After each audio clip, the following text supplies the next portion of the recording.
దేవుడు నిన్ను మళ్ళా దీవిస్తాడు. నీ దీన పరిస్థితులన్నిటినీ మార్చి ఆయన ఏంటో నీకు చూపిస్తాడు.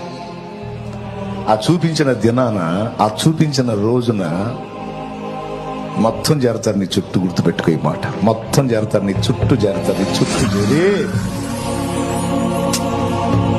ఎన్ని బాధలు పడిందో బిడ్డ ఆ టయాన, ఏందో నేను కూడా ఆదరించలేకపోయాను బిడ్డని. ఎన్ని బాధలు పడ్డాడో బిడ్డ, ఏందో నా దరిద్రం, ఆ టయాన నేను కూడా బిడ్డను ఆదుకోలేకపోయాను అని నీ చుట్టూ చేరి ఎంత లేచి శ్రమ నొందితివని ఏడ్చి నిన్ను ఓదార్చి ఆదరించి, ఎప్పుడు దేవుడు కార్యం దేవుడు కంప్లీట్ చేసినాక వస్తారు. వచ్చినా రాకపోయినా ఆయన చాలడా?